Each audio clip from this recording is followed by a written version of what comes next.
안녕하세요. 바쁜 일상 속 슬로우 모션 그 남자의 목소리 시작합니다. 오늘 소개할 이야기는 세상 읽기 시크릿 법칙 101입니다. 세상 모든 일에는 보이지 않는 법칙이 숨어 있습니다. 자연 현상이든 사회 현상이든 이 세상은 끊임없는 움직임과 변화 속에 존재하며 거기에는 어떠한 패턴이 있습니다. 제비가 하늘을 낮게 날면 비가 오는 것, 대형 지진이 일어나기 전에 이상 징후가 일어나는 것, 이처럼 작은 징조에서 큰 재난이 일어나는 것을 우리는 하인리히의 법칙이라고 부릅니다. 이렇게 무수히 많은 세상 법칙을 이 책은요, 101가지를 가득 채웠습니다. 우리들의 세상 보는 눈을 달라지게 하고요, 설명이 이해하기 쉽고 재밌어서 교양 쌓기에도 좋습니다. 오늘은 특별히 스마트 비즈니스 출판사에서 도서 제공 이벤트를 제공해 주셨습니다. 이 책에 대한 소감을 짧게 남겨주신다면 살아가는 데 힘이 되는 인생 법칙을 알게 되실 겁니다. 영상 설명란과 고정 댓글에 신청서 링크 남겨드릴 테니까요. 많은 신청 바랍니다. 좋아요도 한번 눌러주시고요. 세상 읽기 시크릿 법칙 101 스마트 비즈니스 출판. 여러분들 새해 복 많이 받으시고요. 그럼에도 불구하고 오늘 밤도 잘 자요. 작은 징조와 큰 재난. 하인리히 법칙. 제비가 낮게 날면 비가 온다. 어린 시절에 어른들로부터 자주 듣는 말이다. 제비가 낮게 나는 것은 먹이인 잠자리가 낮게 날기 때문이다. 잠자리가 낮게 나는 것은 공중에 습기가 많아 날개가 젖기 때문이다. 잠자리는 잘 보이지 않지만 제비가 낮게 나는 것은 쉽게 목격할 수 있기 때문에 제비가 낮게 날면 비가 온다고 한 것이다. 이처럼 세상 모든 것은 징후를 앞세우며 다가온다. 그리고는 흔적을 남기고 사라진다. 2008년 5월 12일 중국 스촨성에서 일어났던 대형 지진의 경우를 보자. 지진은 어느 순간 불쑥 오지 않는다. 여러 가지 징후들과 초기 미진까지 앞세우면서 일어난다. 당시 스촨성에서 일어난 지진은 강도 7.8로 이는 30년 만의 대지진이었다. 스촨성 지진 역시 발생하기 전에 여러 징조들이 나타났다. 보름 전 후베이 은스시에 있는 관인탕 저수지에서는 8만 톤가량의 물이 흔적도 없이 사라지는 기이한 현상이 발생했다. 목격자에 의하면 오전 7시경 고요하던 저수지의 물이 갑자기 소용돌이 치더니 모두 사라졌다고 한다. 이는 저수지 바닥이 갈라지면서 일어나는 전형적인 지진 징후 중 하나다. 진앙지 인근에서는 우물의 수위가 갑자기 높아졌으며 지진 발생 며칠 전에는 강물의 온도가 뜨거워지는 현상이 나타났다고 한다. 이는 지층의 변화가 생기면서 나타나는 지진의 징조들이다.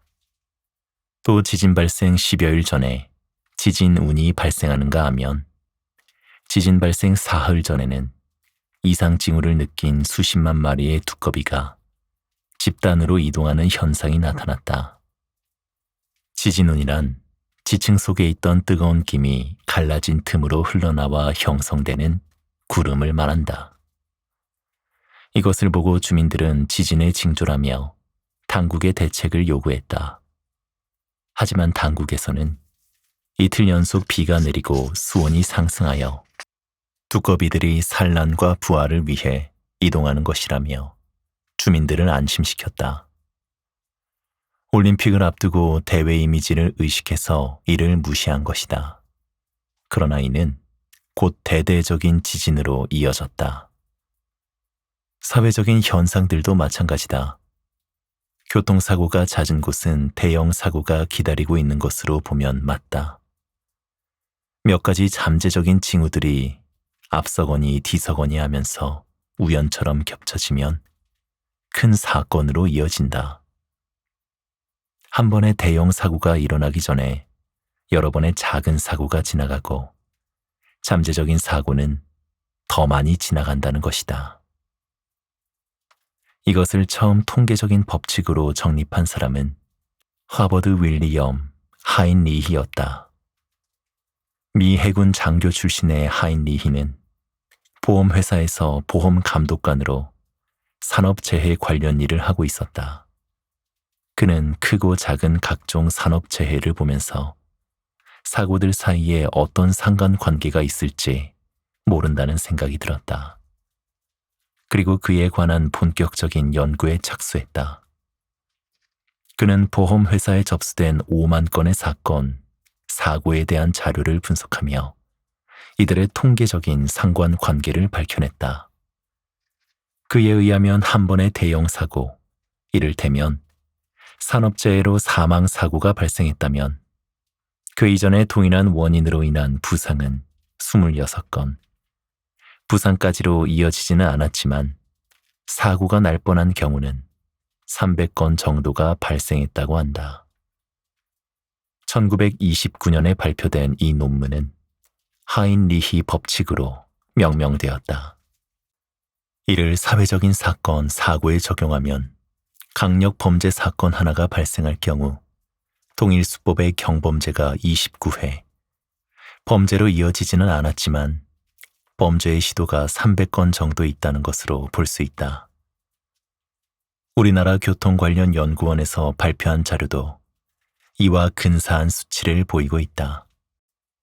교통사고로 사망자가 발생한 장소에서는 그 이전에 35에서 40회 정도의 가벼운 사고가 있었고 300여 건 정도의 교통법규 위반 사례가 적발되었다. 가벼운 교통사고나 경미한 접촉사고라도 그것이 자주 발생하는 장소에는 머지않아 대형 교통사고가 기다리고 있다는 것이다. 하인리히는 또 사고로 인한 재해 비용에 대해서도 통계적으로 의미 있는 가설을 내놓았다. 하나의 사고로 인해 재해가 발생할 때 직접 비용이 하나라면 간접 비용은 넷이라는 것이다. 따라서 재해 비용 전체를 계산하려면 직접적인 손해 비용에다 5를 곱해야 한다. 눈에 보이는 직접적인 손해보다는 보이지 않는 간접적인 손실이 더 크다는 이야기다. 그 후 하인리히 법칙은 타이와 피어슨에 의해 훨씬 더 정교하게 분석되었다. 그들이 영국 보험회사의 사건, 사고 100만 건을 분석하여 발표한 결과를 보면 사망사고 1건 뒤에는 중경상 3건, 응급처치 50건, 물손사고 80건, 사고가 날 뻔한 사례가 400건으로 집계되었다. 이 법칙은 자연현상이나 사회현상 모두에 공통적으로 적용되는 법칙이다. 어떤 사회적인 큰 사건이 일어날 때에도 어느 날 갑자기 특정 사건이 발생한 것이 아니라 그 이전의 일을 암시하는 작은 사건들이 잇따라 지나간다는 것이다. 사회의 기강이 흐려지면 크고 작은 사건들이 이어지다가 결정적으로 큰 사건이 일어나는 것과 같다. 이것이 하인리히의 법칙이다. 사자 직원과 토끼 대장, 피터의 원리. 피터의 원리는 파킨슨의 법칙과 함께 무능해지기 쉬운 공직사회의 병리 현상을 지적하고 있다. 피터의 원리에서 조직 내의 모든 사람은 무능한 수준, 즉 자신의 능력으로 감당할 수 없는 자리에 오를 때까지 승진하는 경향이 있다고 지적했다. 피터의 원리는 꽤 과학적인 접근이었다.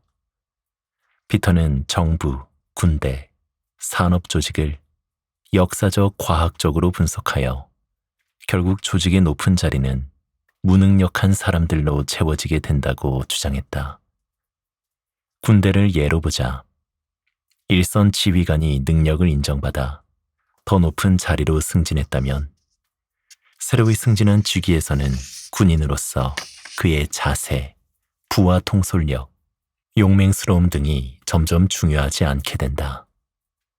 그보다 더 높은 자리로 승진할 경우에는 약삭빠른 정치인이나 정부 관리들을 다루고 이해 관계자들을 조종하는 일이 주요 업무가 된다. 여기서 원칙에 투철한 군인은 정치인으로서는 무능해지기 쉽다. 메가더와 아이젠하워를 보자. 메가더와 아이젠하워 두 사람은 성격도 스타일도 걸어간 길도 극적으로 대비되는 군인이었다. 메가더는 웨스트포인트 미 육군 사관학교를 수석으로 졸업하고 50세에 대장으로 승진했다. 이는 미국 역사상 가장 빠른 승진 기록이다. 그만큼 그는 유능한 군인이었다. 반면 아이젠하워는 메가더보다 12년 후배로 그저 그런 성적으로 미 육군 사관학교를 졸업하고 중령 계급장만 16년 동안 달았던 무명의 초급 장교였다.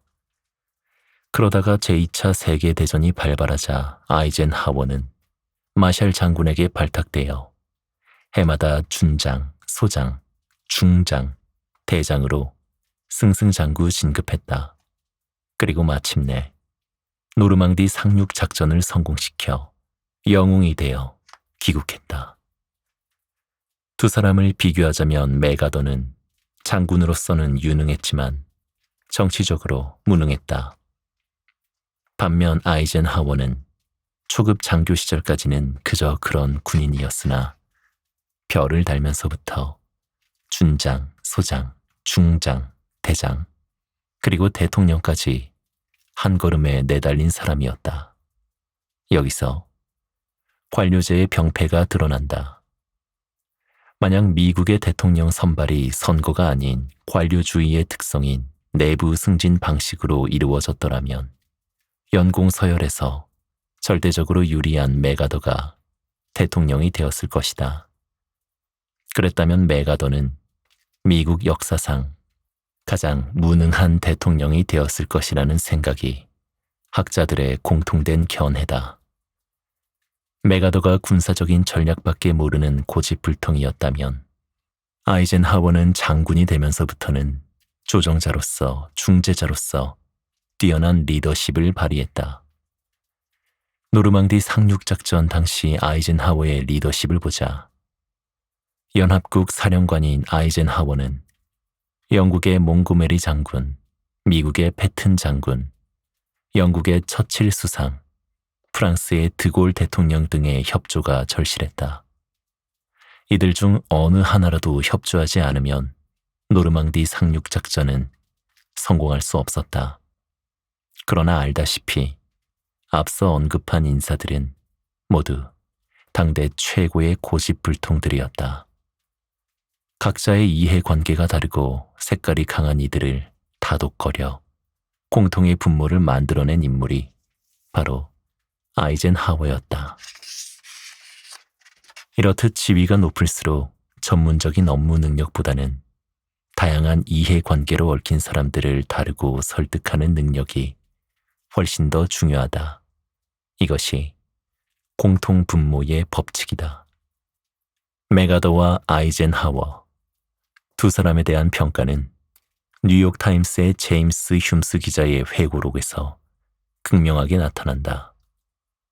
그는 어느 날 메가더와는 점심 식사를, 아이젠하워와는 저녁 식사를 같이 할 수 있는 행운을 얻었다. 그는 이렇게 적고 있다. 메가더와 식사를 할 때면 그가 얼마나 대단한 사람인가를 알게 되죠. 그러나 아이젠하워와 식사를 함께하면 제가 얼마나 대단한지를 알게 된답니다.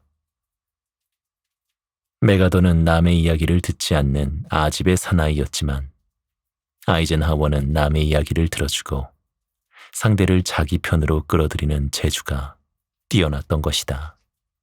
그것이 그가 높은 자리로 승진할수록 능력을 발휘할 수 있는 자산이었다. 조직에 있어서도 하위직은 전문적인 능력이 필요하지만 위로 올라갈수록 전문적인 지식보다는 전체를 보는 안목과 조직 간의 이해관계를 조정할 수 있는 능력이 필요하게 된다. 기술자나 현장 책임자로서 뛰어난 능력을 가진 사람이 승진하여 높은 자리에 오르게 되면 가장 무능한 결정을 내릴 수 있다는 것이다. 아니면 부하 직원들이 올리는 결제 서류에 사인만 하는 예스맨으로 전락하고 만다. 관료 조직은 그렇게 될 위험이 아주 높다. 그렇게 되는 이유는 통상 자리가 하나 비게 되면 바로 아래의 하위직에서 유능한 사람이 발탁된다. 그 사람이 더 높은 자리에서도 유능한지는 전혀 검증되지 않았기 때문이다. 결국 유능한 중간 관리자가 무능한 부장이 되고 만다. 그리하여 관료 조직은 모두 무능한 사람들로만 채워지기가 쉽다는 것이다. 풍요 속의 빈곤, 변증법의 법칙. 독일 철학자 헤겔이 제창한 변증법은 그 자체가 진리가 아니라 진리를 추구하기 위한 도구적 성격을 가지고 있는 법칙이다. 헤겔은 다른 철학자들과는 달리 역사를 중요하게 생각했다. 헤겔 철학의 기본 원리는 간단하다. 헤겔의 주장은 역사란 절대 정신의 자기 실현 과정이라는 말로 요약할 수 있다. 처음 왕조가 일어설 때는 구왕조의 모순을 해결하겠다는 명분으로 일어선다. 그러나 시간이 지나면 조금 형태를 달리하는 새로운 모순을 표출하게 된다. 그러다가 그 모순이 감내할 수 없을 정도로 심화되면 새로운 왕조로 이행하게 된다는 것이다. 그리하여 서서히 절대 정신으로 접근해 간다. 역사가 변하는 것과 같이 사람의 생각이나 사상도 변한다는 것이 그의 근본적인 철학이었다. 헤겔은 사유의 변화 과정을 변증법이라는 도식으로 설명하고 있다. 여기에 한 시대를 구명할 수 있는 이론이 등장했다고 하자. 이것이 태제다.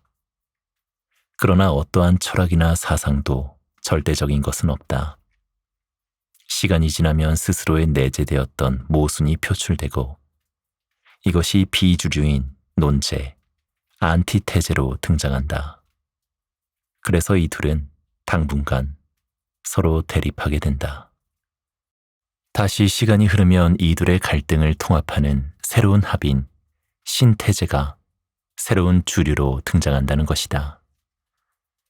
처음 하나의 관념이나 사상이 형성되어 성장하는 단계가 정의 단계다. 이 단계에도 이미 모순은 내포되어 있으나 밖으로 표출되지는 않는다.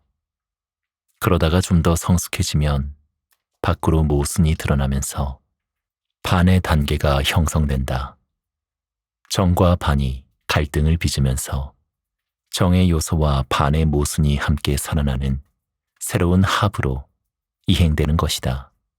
이른바 정반합 이론이다. 후일 공산주의 이론의 창시자 칼 마르크스는 헤겔의 변증법과 유물론을 결합하여 유물사관을 만들었다. 그에 의하면 자본주의는 역사상 그 어떤 계급보다 뛰어난 생산성을 자랑하고 있지만 빈부의 격차라는 모순을 태생적으로 안고 있다. 그리하여 자본주의가 성숙하면 이 모순이 밖으로 표출되어 결국 사회주의로 나아가리라는 예언이었다. 그러나 그의 예언과는 달리 사회주의가 먼저 붕괴되고 말았다.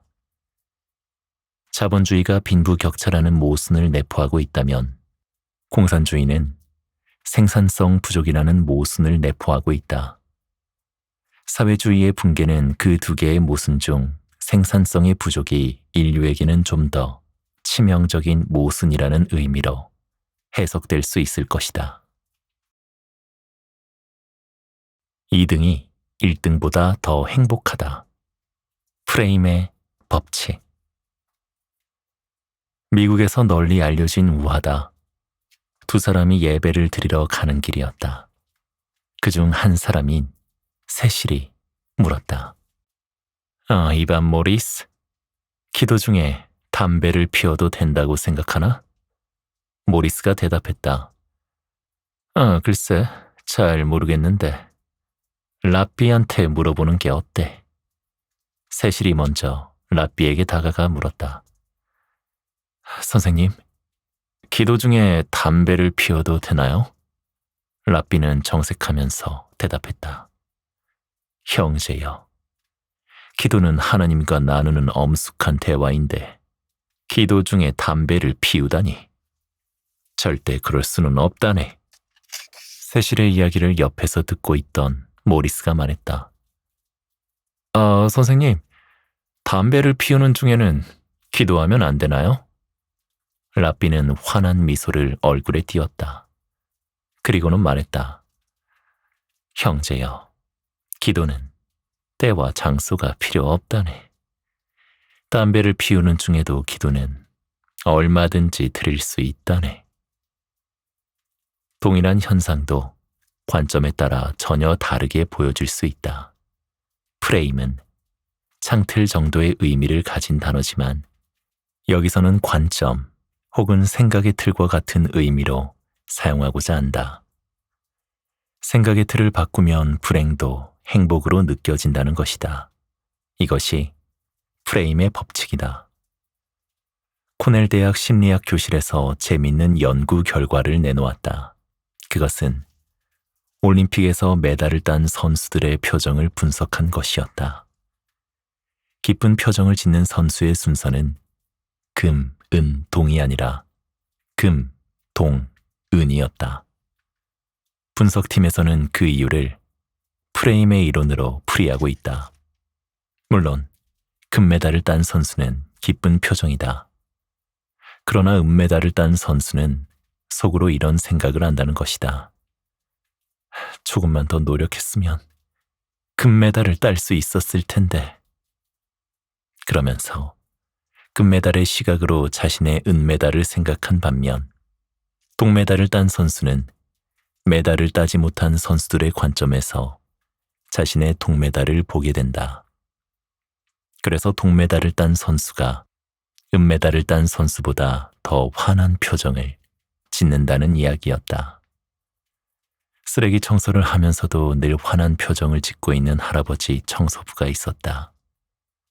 무엇이 좋아서 저리도 싱글거리는 것인지 궁금해하던 청년이 그 이유를 물었다. 그러자 청소부 할아버지는 이렇게 말했다. 난 우리가 살고 있는 지구의 한 모퉁이를 청소하고 있는 거라네. 그러니 즐겁지 아니한가? 최악의 매너, 종속의 효과. 정신의학자 인셀은 기다림이 고통스러운 것은 기다림에 종속의 효과가 있기 때문이라고 말하고 있다. 기다리게 한 사람의 시간은 기다린 사람의 시간보다 가치가 높다. 기다리게 한 사람은 기다린 사람의 시간을 좌우할 만한 권한을 가지고 있는 보다 우위의 입장에 선 인물이다. 즉, 기다리게 한 사람은 유리하고 기다린 사람은 심리적으로 불리하다는 심리적 도식이 성립된다는 것이다. 기다리게 만드는 사람이 실제 현실 속의 역관계에서도 우위에 있는 사람이라면 기다리는 사람은 할 수 없지 뭐 라고 간단하게 생각한다. 그러나 자신이 위에 있는 입장인데도 상대편이 나타나지 않아 기다리게 된다면 내가 그놈을 기다리고 있다니 이게 무슨 낭패야? 라고 굴욕감 속에 불쾌한 감정이 부글부글 끓어오른다. 만약 약속 시간에 늦었을 때 약간 기다리게 해도 뭐 괜찮겠지 라고 생각한다면 그 상대방은 부하 직원이거나 후배와 같이 자신보다 심리적으로 하위에 있는 경우일 것이다. 그러나 반대로 은사나 상사를 기다리게 하는 곤란한 상황이 벌어지면 당황스럽고 두려운 나머지 마음은 초조해진다. 이러한 종속의 효과를 역으로 사용해 고의로 상대방을 기다리게 함으로써 자신의 지위가 상대보다 높고 자신이 더 우위에 있는 존재라는 점을 은근히 과시하는 경우도 있다. 회의나 약속 시간에 언제나 약간씩 늦는다거나 약속 시간을 일방적으로 변경한다든가 전화를 받을 때 느긋하게 시간을 끌거나 문을 노크해도 오랫동안 대답하지 않는 등 그 테크닉은 다양하다. 남녀가 데이트할 때 여성 쪽이 항상 몇 분 정도 늦게 나오는 것도 나는 당신에게 쉽게 공략될 사람이 아니다 라는 심리적 메시지를 보내기 위해서다.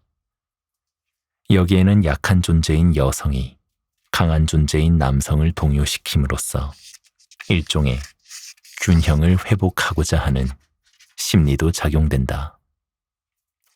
세일즈맨이 약속 시간에 맞춰 거래처를 방문했다. 그런데 상대방으로부터 죄송하지만 지금은 잠시도 일손을 뗄 수 없군요. 한 30분 정도만 기다려 주시지 않겠습니까? 라는 말을 듣게 되었다.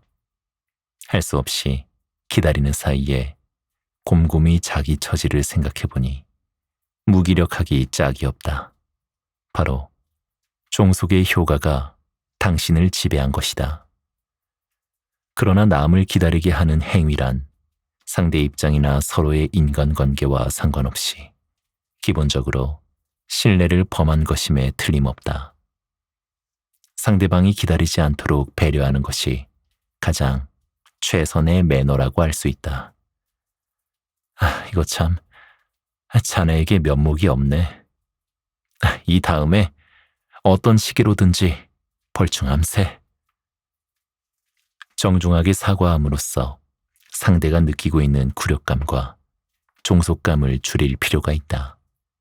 그러면 상대 역시 성실한 사람이다라는 생각과 함께 당신을 더욱 신뢰하게 됨으로써 약간 시간에 늦은 것이 긍정적인 효과를 낳을 수도 있다.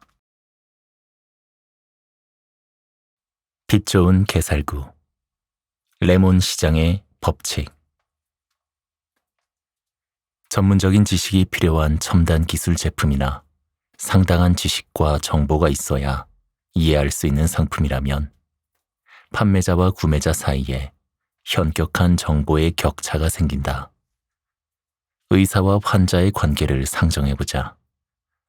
가벼운 감기인 줄 알고 병원을 찾았을 때 의사가 수술해야 하는 큰 병이라고 진단한다면 전문 지식이 없는 환자로서는 믿을 수밖에 없다. 물론 대부분의 의사의 견해가 옳다고 봐야겠지만 100% 그렇다고 단정할 수는 없다. 때로는 의료 수가를 높이기 위해 환자에게 불필요한 진단을 내리는 경우도 없지 않을 것이다. 장의사도 그러하다.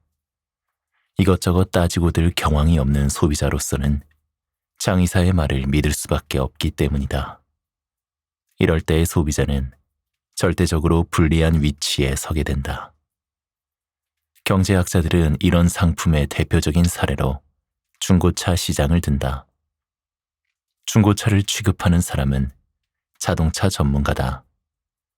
몇 번 사고가 났던 차며 지금의 상태는 어느 정도며 결정적인 하자는 무엇인지에 대해 잘 알고 있는 사람들이다. 여기에 비해 중고차를 사려는 사람들은 자동차에 대해 거의 아무런 정보도 갖고 있지 않다. 이런 경우를 정보의 비대칭 현상이라고 부른다. 이런 시장에서 중고차를 구입하려는 사람들은 상당한 위험을 감수해야 한다. 잘못하면 문제투성의 중고차를 비싼 가격에 구입할 수 있기 때문이다. 결국 정보의 비대칭이 존재하는 시장은 판매자는 도덕적 해이에 빠지고 구매자는 상당한 위험을 감수해야 하는 시장으로 바뀐다.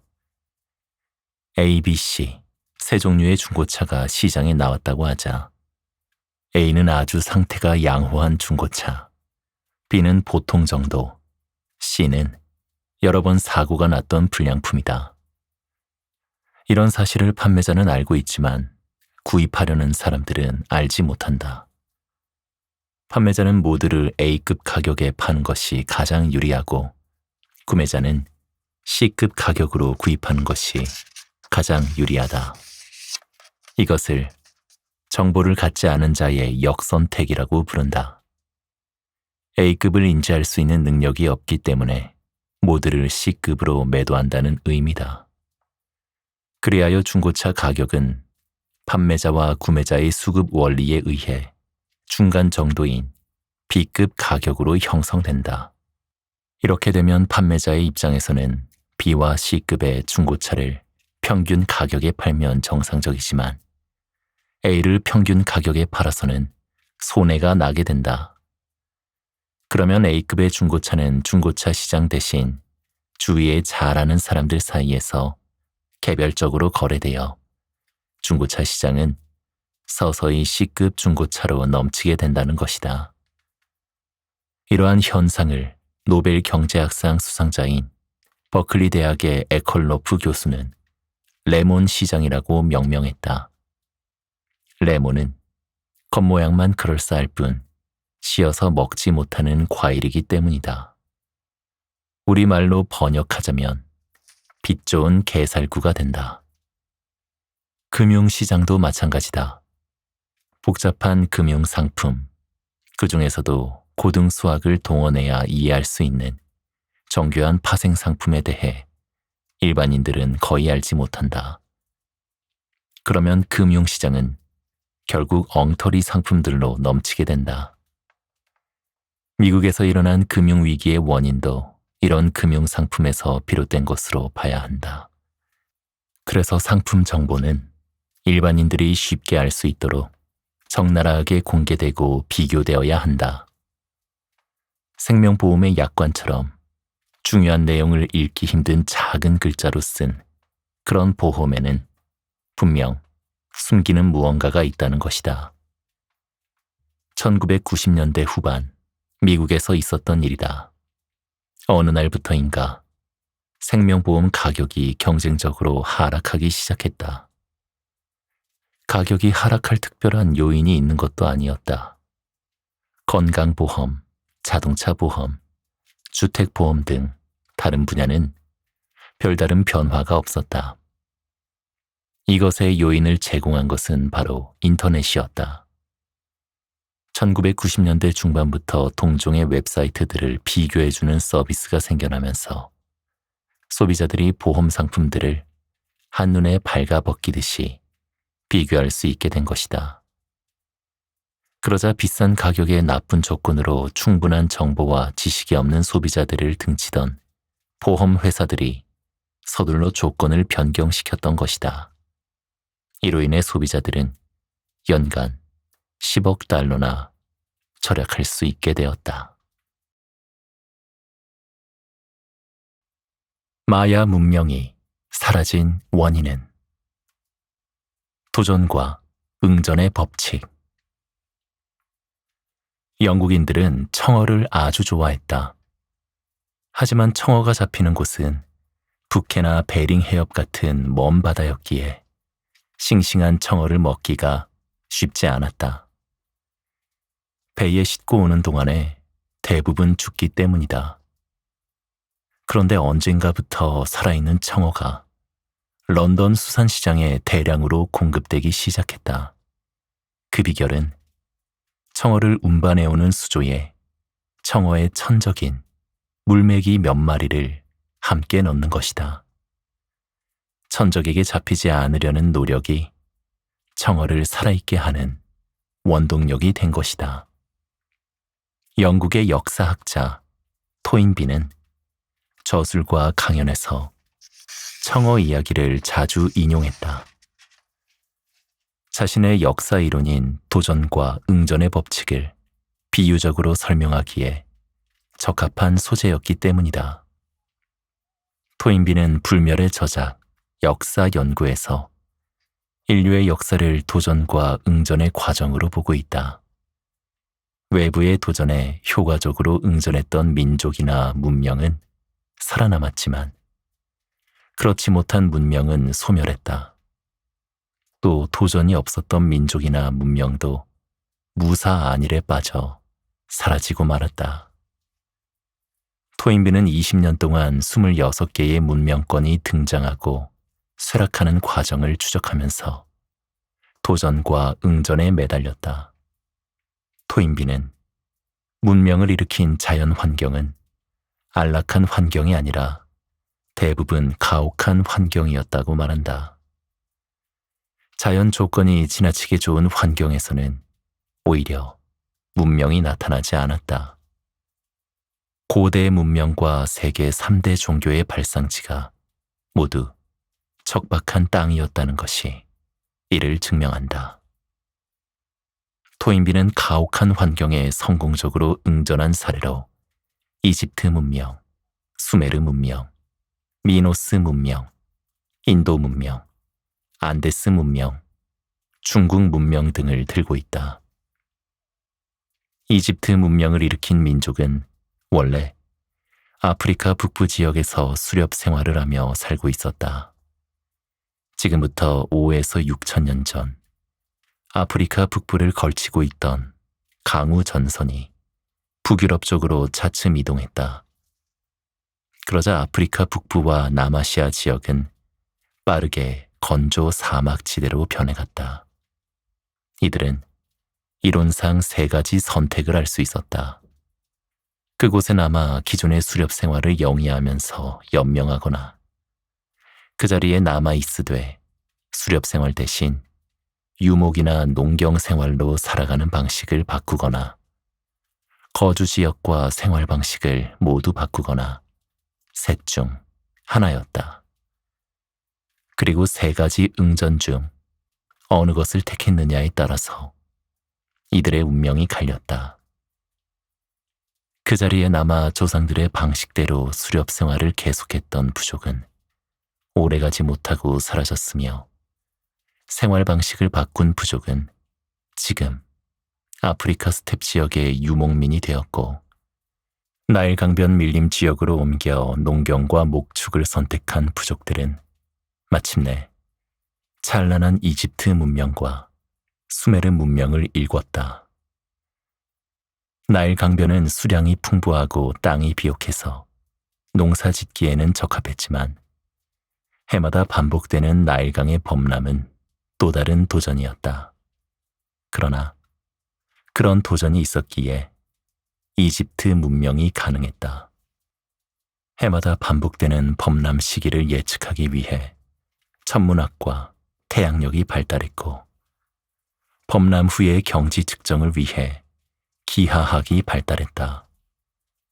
범람을 막기 위해 대대적인 제방 공사를 하는 과정에서 도르래와 수레가 발명되었다. 그리고 이것은 피라미드를 건설하는 기반 기술이 되었다.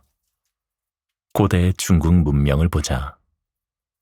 중국에는 양쯔강과 황허강, 이렇게 2개의 큰 강이 대륙을 가로지르고 있다.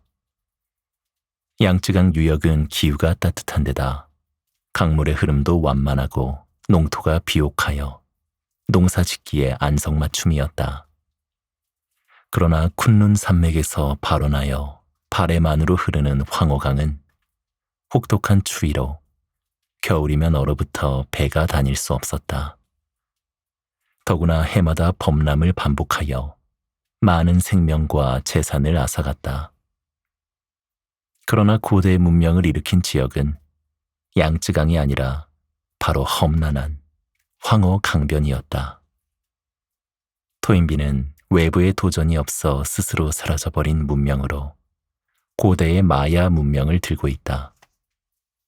고대의 마야는 기원전부터 중앙 아메리카를 중심으로 화려한 꽃을 피우던 문명이었다. 학계에서는 수학 천문학이 발달했고 웅장하면서도 화려한 건축물을 남긴 이들이 AD 900년경에 갑작스레 사라진 이유를 두고 공룡의 멸종만큼이나 의견이 분분하다. 하나 분명한 것은 이들에게는 외부의 적이 없었다는 점이다. 그렇게 태평성대를 누리다가 시련이 닥치자 갑자기 사라진 것이다. 반대로 가혹한 시련을 이겨낸 민족은 더 강하게 일어선다. 세계에서 가장 혹독한 순환을 받은 민족으로 유대 민족이 꼽힌다. 그들은 2000년 동안 나라 없이 세계를 떠돌며 박해를 받았다. 기독교 세계였던 중세 유럽에서 유대인들은 예수를 죽인 민족이라 하여 가혹한 핍박을 받았다. 제2차 세계대전 기간에는 히틀러에게 600만 명의 유대인들이 학살당했다. 유대인들은 제1차, 2차 세계대전 후 미국으로 가 월가를 중심으로 금융업을 일궜고 현재는 실질적으로 미국을 움직이고 있다. 그처럼 가혹한 시련을 이겨냈기에 그들은 세계 인구의 0.3%에 불과하지만 노벨상 수상자의 30%를 배출할 수 있었다. 노벨 경제학상만 보면 60%가 유대인들이다. 이것이 도전과 응전의 법칙이다. 엘리트 대 집단 지성 1대 99의 법칙. 한 사람의 영웅이냐 99명의 민초들이냐. 이 논란만큼 뜨거웠던 주제도 없다. 19세기 영국의 역사가 칼라일은 영웅 숭배론에서 역사, 즉 인간이 이 세상에서 이룩한 것은 근본적으로 이 땅에서 활동했던 영웅들의 역사다. 세계 역사는 위인들의 전기에 지나지 않는다. 라고 적고 있다. 정치, 군사, 과학, 예술 등 어느 분야든 역사는 위대한 인물들에 의해 새로운 장을 열었다는 이야기다. 1%의 천재를 지지하는 사람들은 서슴없이 갈릴레오, 뉴턴, 에디슨, 아인슈타인 등 과학사의 길이 빛날 이름들을 든다. 만약 갈릴레오가 지동설을 주장했을 당시에 지구가 태양의 둘레를 도느냐, 태양이 지구의 둘레를 도느냐 하는 문제를 놓고 다중의 의견을 물어서 결정했더라면 당연히 태양이 지구의 둘레를 돌고 있어야 했다. 공기보다 무거운 물체가 공중에 뜰 수 없다는 것이 당시 과학자들의 공통된 의견이었고, 일부 과학자들은 공기보다 무거운 물체가 하늘을 날 수 없다고 증명까지 해보였다. 그러나 비행기는 날았다. 모든 사람이 수증기로 거대한 기관차를 움직이는 것이 불가능하다고 단언했지만 기관차는 힘차게 달렸다. 결국 1%의 천재가 옳았던 것이다. 그들이 아니었다면 인류는 지금도 암흑 속에서 살고 있을 거라는 주장이다. 정치가 철학자들 중에는 대중을 우매한 집단으로 비하하는 사람들이 많다. 히틀러는 어리석은 대중을 자신의 정치적 목적 달성을 위한 수단쯤으로 봤다. 초인주의자였던 철학자 니체는 광기 어린 개인은 드물지만 집단은 언제든 그렇게 변할 수 있다 라고 말했다. 집단이 되면 개인의 이름이 매몰되기 때문에 이성보다는 감성의 지배를 받으며 주장이 과격해지고 비도덕적으로 돌변할 가능성이 훨씬 더 높아진다는 이야기다. 군중 심리가 바로 그러하다.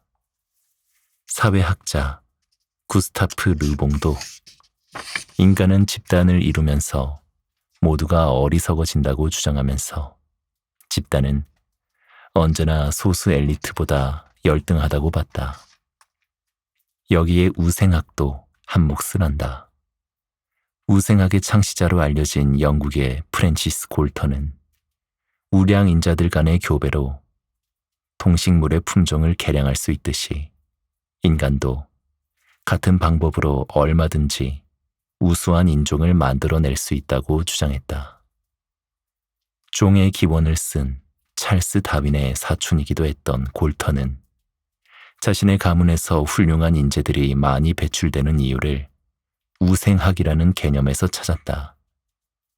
우생학이란 다름 아닌 좋은 집안 출신을 의미하는 것이었다. 이 논의를 확장하면 우생학에는 사회 전체를 위해서는 열등 인간은 도태시켜도 좋다는 극단주의가 도사리고 있다. 이것이 후일 나치 독일에서 유대인과 동구 유럽인들을 정치적으로 핍박하고 흑인이나 소수민족을 차별하는 근거가 되었다. 1%를 옹호하는 사람들의 주장은 20세기에 접어들면서 심각한 위기를 맞았다. 20세기 전반을 휩쓸었던 나치와 파시스트의 폭거를 경험한 인류는 집단의 운명을 광기 어린 한 사람의 손에 맡길 수 없다는 의식이 팽배했던 것이다. 이것은 곧 민주주의라는 정치 형태에 힘을 실어줬다. 민주주의란 대중이 자신들의 운명을 스스로 결정한다는 사상으로 그것이 최선의 결정은 아닐지라도 최악의 결정은 막을 수 있다는 가정을 바탕으로 하고 있다. 민주주의에서 정치적인 문제는 대중에 의해 결정되었지만 경제적인 문제는 여전히 소수의 자본가들에 의해 결정되었다. 그러다가 소수 엘리트들에 의해 움직이는 자본주의가 불황이나 빈부격차와 같은 모순을 더해가자 이에 대한 반발로 사회주의가 나타났다. 사회주의가 등장하자 이제 사상은 대중은 항상 옳다는 극단주의로 흐르기 시작했다. 사회주의가 맹위를 떨치던 시기에는 대중을 대표하는 노동자의 이름으로 하지 못할 일이 없었다. 스탈린 치하의 구소련이 그러했다. 1990년대에 접어들어 동구 공산권이 몰락하면서 집단 우위로는 위기를 맞았다. 인간의 탐욕에 기초한 자본주의가 부의 불평등을 낳았다면 민중이 주체가 되어 민중의 평등 사상에 기초한 사회주의 이론은 역설적이게도 생산성 부족으로 주저앉고 만 것이다. 그러다가 인터넷 시대를 맞아 다시 집단 우위론이 고개를 들고 있다. 미국의 경영학자이며 칼럼니스트인 제임스 서러위키는 이런 집단의 지적 능력을 대중의 지혜라고 명명하면서 소수 엘리트주의자들에 대해 날카로운 비판의 칼날을 세웠다. 다중이 모이면 소수의 엘리트를 능가한다는 주장이었다. 예를 들면 누구나 자유롭게 집필에 참여할 수 있는 인터넷 백과사전 위키피디아는 출연한 지 불과 2년 만에 240년의 역사를 자랑하는 브리테니커 백과사전을 추월했다. 1%의 우위를 상징하는 비즈니스 모델이 빌 게이츠의 마이크로소프트라면 집단 우위를 상징하는 비즈니스 모델은 구글이나 위키피디아다. 그러나 이것으로 이 논쟁이 끝날 것 같지는 않다. 아무리 많은 사람이 모여도 한 명의 레오나르도 다빈치, 한 명의 아인슈타인은 나오지 않는다는 주장도 여전히 수그러들지 않고 있기 때문이다.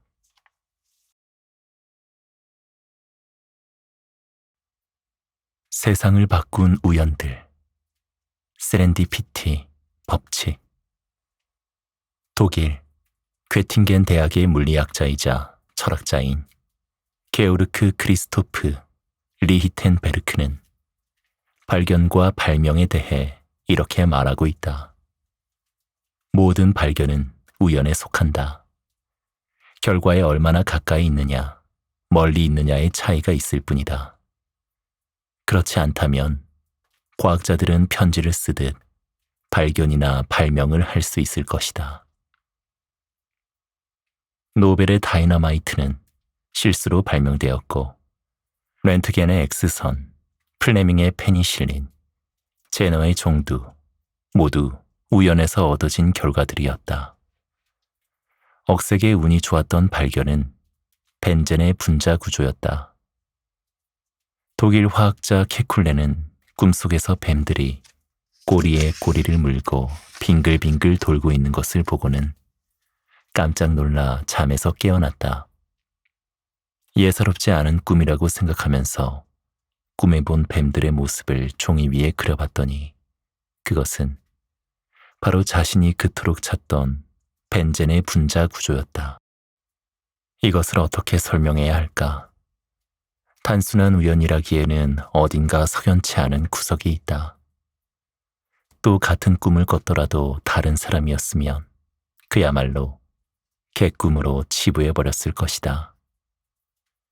오랫동안 벤젠의 분자 구조를 구명하기 위해 노력했던 케쿨레였기에 그 의미를 알아차릴 수 있었던 것이다. 그 우연은 단순한 우연이나 신의 은총이 아니라 99번의 실패를 딛고서야 한번 찾아오는 영감에 의한 우연이었다. 영국의 작가 호레이스 월폴은 이것을 준비된 우연의 법칙 혹은 세렌디피티 법칙이라고 불렀다. 세렌디프의 세 왕자라는 동화책에서 인도의 왕자들은 전설의 보물을 찾아 떠난다. 비록 보물을 찾지는 못하지만 대신 잇따르는 우연으로 인생을 훌륭하게 살아갈 수 있는 지혜와 용기를 얻는다. 여기서 준비된 우연을 뜻하는 세렌디피티 법칙이라는 말이 생겨났다. 전자레인지의 발명에 얽힌 이야기를 보자. 가난한 청년 버니 스탠서는 초등학교 밖에 나오지 못하고 철공소에서 일했다. 어느 날 그는 이상한 점을 발견했다. 작업장 주변에서는 사탕이 녹아내리고 계란이 익는가 하면 옥수수가 튀겨져 있더라는 것이다. 열과는 상관없이 말이다. 기이한 이 현상을 연구한 끝에 그는 철공소에서 사용하는 고주파가 원인이라는 것을 밝혀내고 이것을 이용한 조리 기구를 만들었다. 이것이 오늘날 가정집에서 흔히 볼 수 있는 전자레인지다. 그는 이 특허로 많은 돈을 벌었다. 헤르만 헤세의 성장소설 데미안에는 이러한 말이 나온다. 우연이란 원래 없는 것이다. 간절히 소망했던 사람이 그것을 발견했다면 그것은 우연히 이루어진 것이 아니라 자기 자신이 자기 자신의 소망과 필연이 가져온 것이다. 작은 징조와 큰 재난. 하인리히 법칙.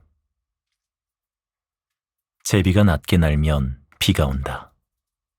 어린 시절에 어른들로부터 자주 듣는 말이다. 제비가 낮게 나는 것은 먹이인 잠자리가 낮게 날기 때문이다. 잠자리가 낮게 나는 것은 공중에 습기가 많아 날개가 젖기 때문이다.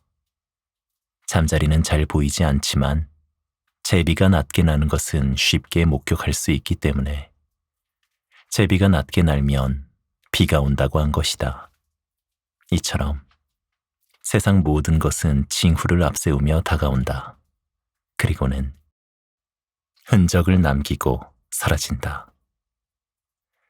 2008년 5월 12일 중국 스촨성에서 일어났던 대형 지진의 경우를 보자. 지진은 어느 순간 불쑥 오지 않는다. 여러 가지 징후들과 초기 미진까지 앞세우면서 일어난다. 당시 스촨성에서 일어난 지진은 강도 7.8로 이는 30년 만의 대지진이었다. 스촨성 지진 역시 발생하기 전에 여러 징조들이 나타났다. 보름 전 후베이 은스시에 있는 관인탕 저수지에서는 8만 톤 가량의 물이 흔적도 없이 사라지는 기이한 현상이 발생했다.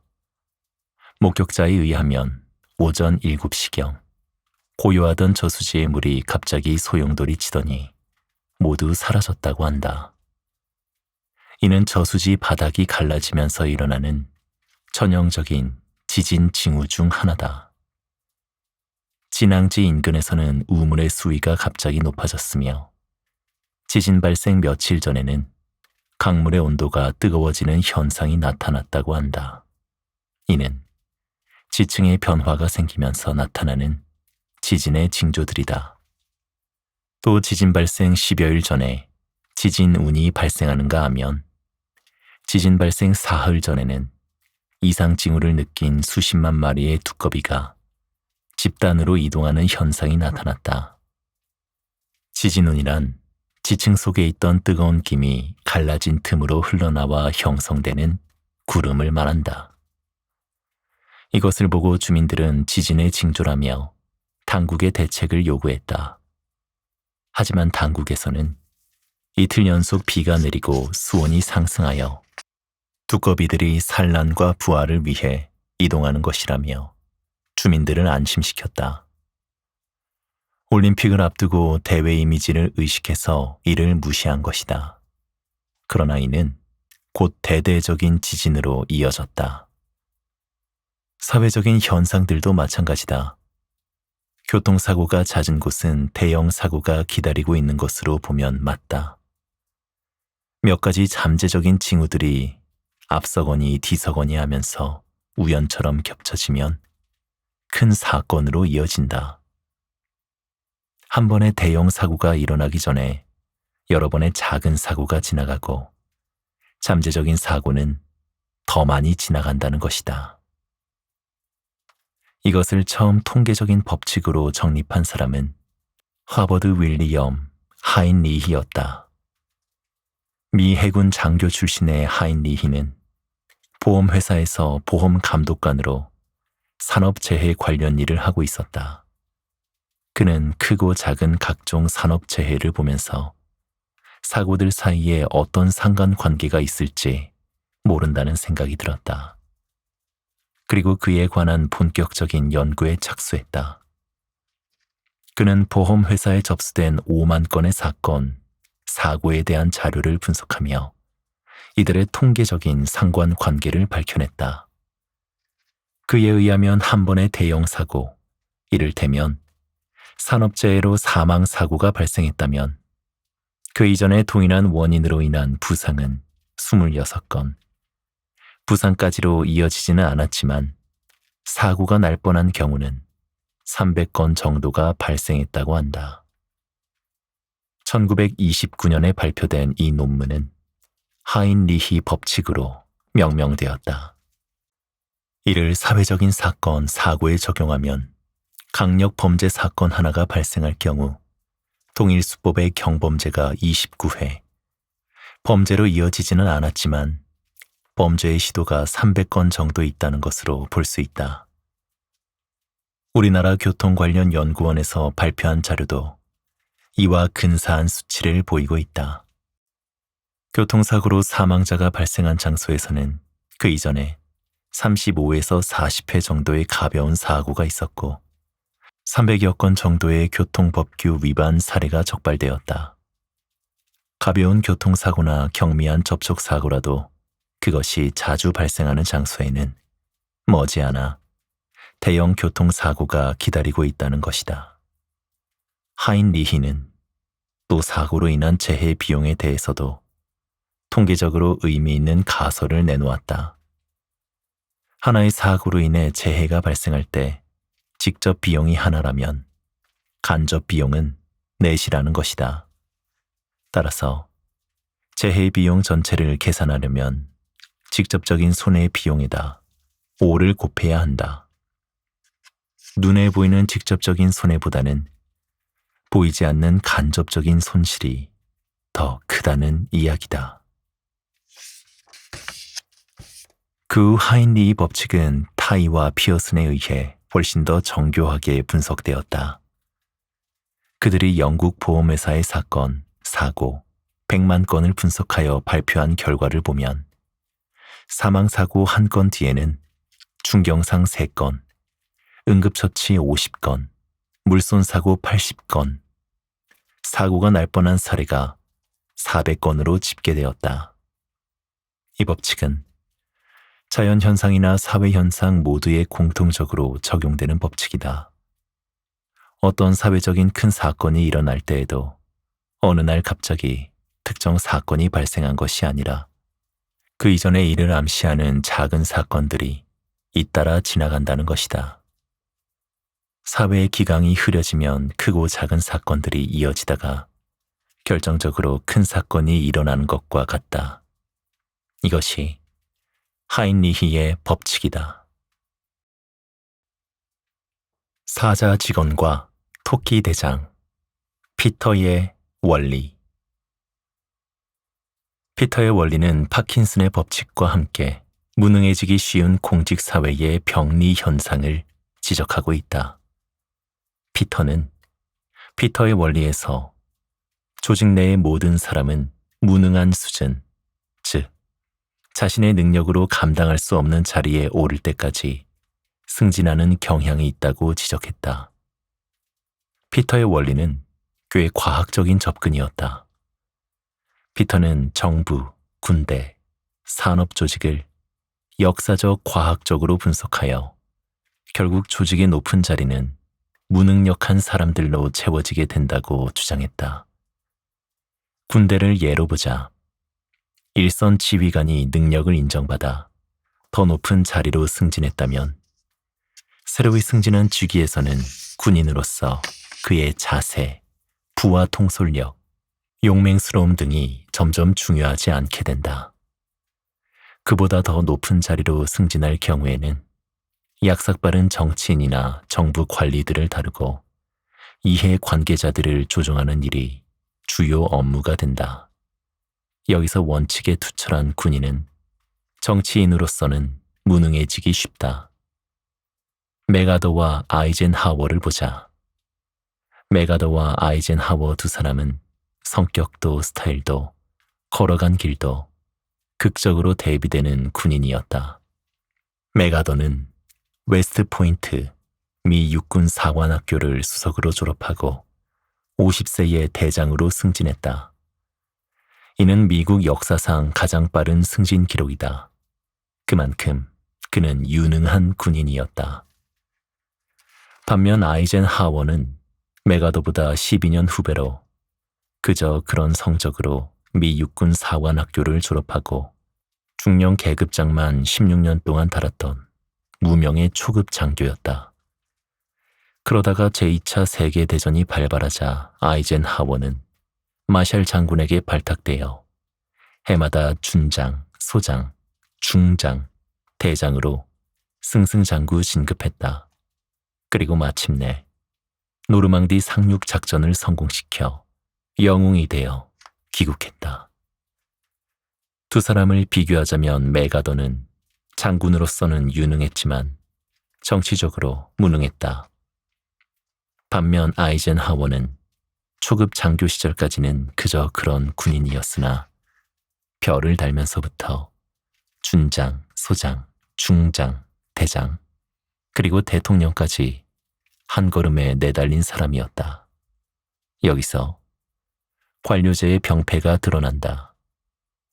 만약 미국의 대통령 선발이 선거가 아닌 관료주의의 특성인 내부 승진 방식으로 이루어졌더라면 연공 서열에서 절대적으로 유리한 메가더가 대통령이 되었을 것이다. 그랬다면 메가더는 미국 역사상 가장 무능한 대통령이 되었을 것이라는 생각이 학자들의 공통된 견해다. 메가더가 군사적인 전략밖에 모르는 고집불통이었다면 아이젠하워는 장군이 되면서부터는 조정자로서 중재자로서 뛰어난 리더십을 발휘했다. 노르망디 상륙작전 당시 아이젠하워의 리더십을 보자.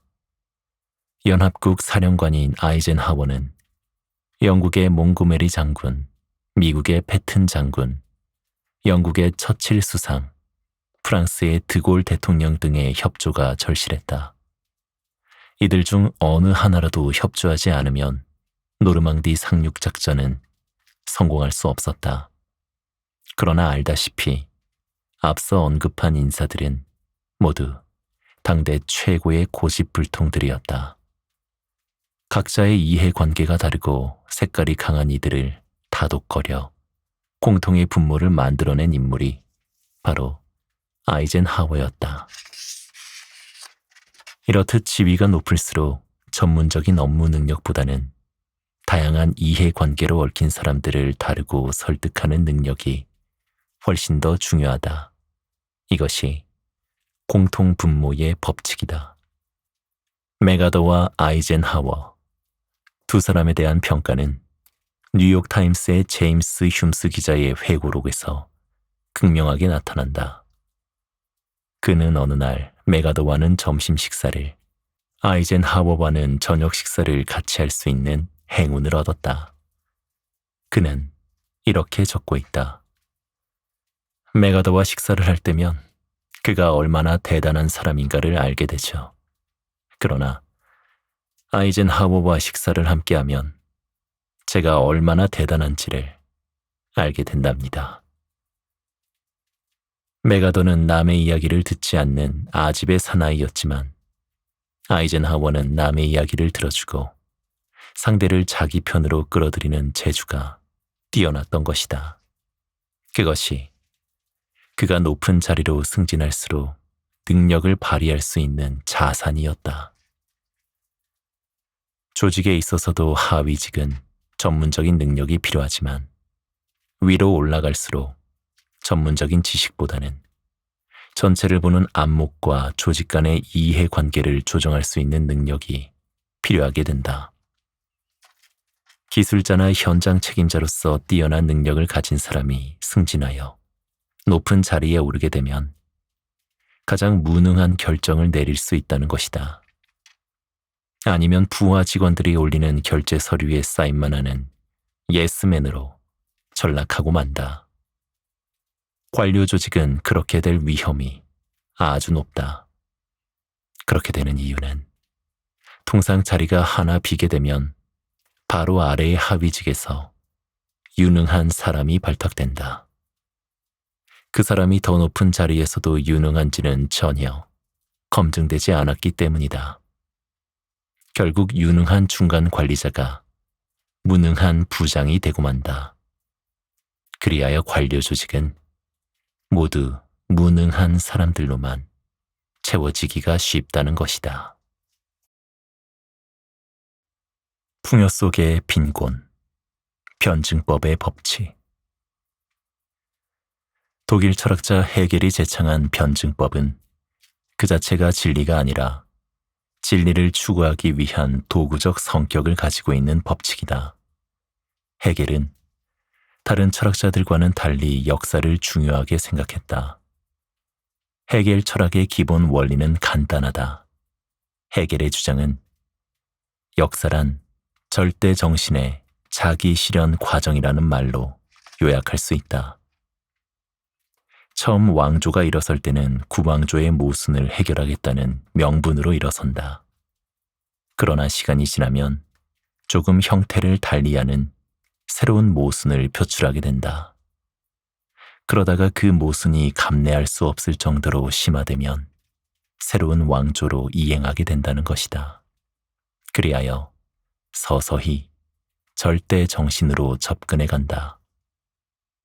역사가 변하는 것과 같이 사람의 생각이나 사상도 변한다는 것이 그의 근본적인 철학이었다. 헤겔은 사유의 변화 과정을 변증법이라는 도식으로 설명하고 있다. 여기에 한 시대를 구명할 수 있는 이론이 등장했다고 하자. 이것이 태제다. 그러나 어떠한 철학이나 사상도 절대적인 것은 없다. 시간이 지나면 스스로에 내재되었던 모순이 표출되고 이것이 비주류인 논제, 안티테제로 등장한다. 그래서 이 둘은 당분간 서로 대립하게 된다.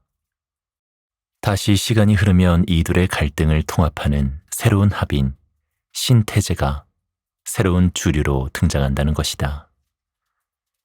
처음 하나의 관념이나 사상이 형성되어 성장하는 단계가 정의 단계다. 이 단계에도 이미 모순은 내포되어 있으나 밖으로 표출되지는 않는다. 그러다가 좀 더 성숙해지면 밖으로 모순이 드러나면서 반의 단계가 형성된다. 정과 반이 갈등을 빚으면서 정의 요소와 반의 모순이 함께 살아나는 새로운 합으로 이행되는 것이다. 이른바 정반합 이론이다. 후일 공산주의 이론의 창시자 칼 마르크스는 헤겔의 변증법과 유물론을 결합하여 유물사관을 만들었다. 그에 의하면 자본주의는 역사상 그 어떤 계급보다 뛰어난 생산성을 자랑하고 있지만 빈부의 격차라는 모순을 태생적으로 안고 있다. 그리하여 자본주의가 성숙하면 이 모순이 밖으로 표출되어 결국 사회주의로 나아가리라는 예언이었다. 그러나 그의 예언과는 달리 사회주의가 먼저 붕괴되고 말았다. 자본주의가 빈부격차라는 모순을 내포하고 있다면 공산주의는 생산성 부족이라는 모순을 내포하고 있다. 사회주의의 붕괴는 그 두 개의 모순 중 생산성의 부족이 인류에게는 좀 더 치명적인 모순이라는 의미로 해석될 수 있을 것이다. 2등이 1등보다 더 행복하다. 프레임의 법칙. 미국에서 널리 알려진 우화다. 두 사람이 예배를 드리러 가는 길이었다. 그중 한 사람인 세실이 물었다. 이반 모리스, 기도 중에 담배를 피워도 된다고 생각하나? 모리스가 대답했다. 글쎄, 잘 모르겠는데. 라삐한테 물어보는 게 어때? 세실이 먼저 라삐에게 다가가 물었다. 선생님, 기도 중에 담배를 피워도 되나요? 라삐는 정색하면서 대답했다. 형제여, 기도는 하나님과 나누는 엄숙한 대화인데 기도 중에 담배를 피우다니. 절대 그럴 수는 없다네. 세실의 이야기를 옆에서 듣고 있던 모리스가 말했다. 선생님, 담배를 피우는 중에는 기도하면 안 되나요? 라삐는 환한 미소를 얼굴에 띄웠다. 그리고는 말했다. 형제여, 기도는 때와 장소가 필요 없다네. 담배를 피우는 중에도 기도는 얼마든지 드릴 수 있다네. 동일한 현상도 관점에 따라 전혀 다르게 보여질 수 있다. 프레임은 창틀 정도의 의미를 가진 단어지만 여기서는 관점 혹은 생각의 틀과 같은 의미로 사용하고자 한다. 생각의 틀을 바꾸면 불행도 행복으로 느껴진다는 것이다. 이것이 프레임의 법칙이다. 코넬 대학 심리학 교실에서 재밌는 연구 결과를 내놓았다. 그것은 올림픽에서 메달을 딴 선수들의 표정을 분석한 것이었다. 기쁜 표정을 짓는 선수의 순서는 금, 은, 동이 아니라 금, 동, 은이었다. 분석팀에서는 그 이유를 프레임의 이론으로 풀이하고 있다. 물론 금메달을 딴 선수는 기쁜 표정이다. 그러나 은메달을 딴 선수는 속으로 이런 생각을 한다는 것이다. 조금만 더 노력했으면 금메달을 딸 수 있었을 텐데.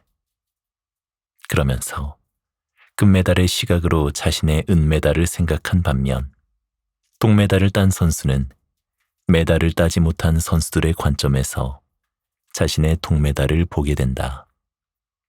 그래서 동메달을 딴 선수가 은메달을 딴 선수보다 더 환한 표정을 짓는다는 이야기였다. 쓰레기 청소를 하면서도 늘 환한 표정을 짓고 있는 할아버지 청소부가 있었다. 무엇이 좋아서 저리도 싱글거리는 것인지 궁금해하던 청년이 그 이유를 물었다. 그러자 청소부 할아버지는 이렇게 말했다. 난 우리가 살고 있는 지구의 한 모퉁이를 청소하고 있는 거라네. 그러니 즐겁지 아니한가? 최악의 매너, 종속의 효과. 정신의학자 인셀은 기다림이 고통스러운 것은 기다림에 종속의 효과가 있기 때문이라고 말하고 있다. 기다리게 한 사람의 시간은 기다린 사람의 시간보다 가치가 높다. 기다리게 한 사람은 기다린 사람의 시간을 좌우할 만한 권한을 가지고 있는 보다 우위의 입장에 선 인물이다. 즉, 기다리게 한 사람은 유리하고 기다린 사람은 심리적으로 불리하다는 심리적 도식이 성립된다는 것이다. 기다리게 만드는 사람이 실제 현실 속의 역관계에서도 우위에 있는 사람이라면 기다리는 사람은 할 수 없지 뭐 라고 간단하게 생각한다. 그러나 자신이 위에 있는 입장인데도 상대편이 나타나지 않아 기다리게 된다면 내가 그놈을 기다리고 있다니 이게 무슨 낭패야? 라고 굴욕감 속에 불쾌한 감정이 부글부글 끓어오른다. 만약 약속 시간에 늦었을 때 약간 기다리게 해도 뭐 괜찮겠지 라고 생각한다면 그 상대방은 부하 직원이거나 후배와 같이 자신보다 심리적으로 하위에 있는 경우일 것이다. 그러나 반대로 은사나 상사를 기다리게 하는 곤란한 상황이 벌어지면 당황스럽고 두려운 나머지 마음은 초조해진다.